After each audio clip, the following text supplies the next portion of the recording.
Hi, this is Liza Pattison. Thumbelina.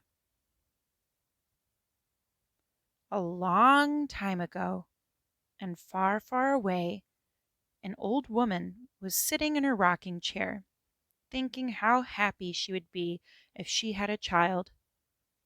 Then she heard a knock at the door and opened it. A lady was standing there, and she said, "If you let me in, I will grant you a wish." The old woman let the woman in firstly because she felt pity, secondly because she knew what she'd wish for, a child. After she washed the lady up and fed her, she saw that she was really beautiful.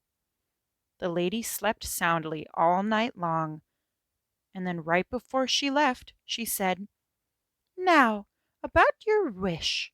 What do you want?" The lady thought how most people's wishes are all the riches in the world, to be the most powerful person, to be the smartest, and to be the prettiest. But the old woman wished for something the lady could not believe. She said, "I would like a child." "What did you say?" "I would like a child."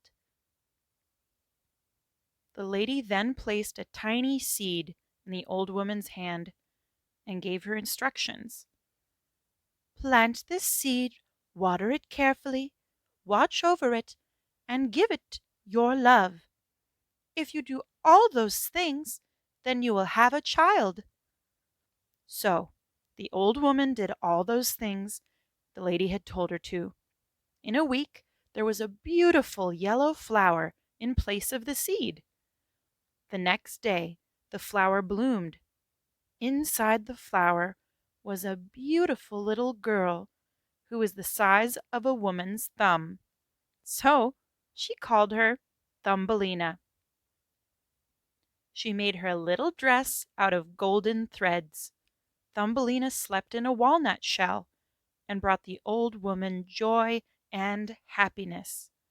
But one day, when Thumbelina went down for her nap, a frog hopped through the open window and said, "You will be a perfect bride for my son."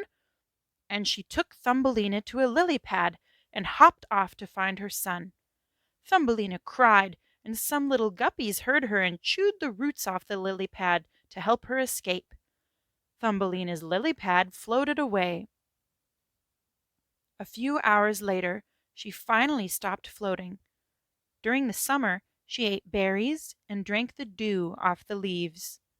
But then winter came, and she needed shelter. A kindly mouse let her stay with it, but it said, "You'll have to marry my friend Mole, because I cannot keep you for another winter." The next day she went to see Mole. In one of the tunnels she found a sick bird and said, "Poor thing, I will bury it." Then she found out that it was still alive, and she cared for it until it was ready to fly. It flew off. That fall she nearly had to marry Mole, but then she heard a familiar tweet and an idea popped into the bird's head. "You can come down to the warm country," said the bird. So Thumbelina hopped on the bird's back and flew to the warm country. The people there, who were fairies, just like her, renamed her Erin. She married a fairy prince, and they lived happily ever after.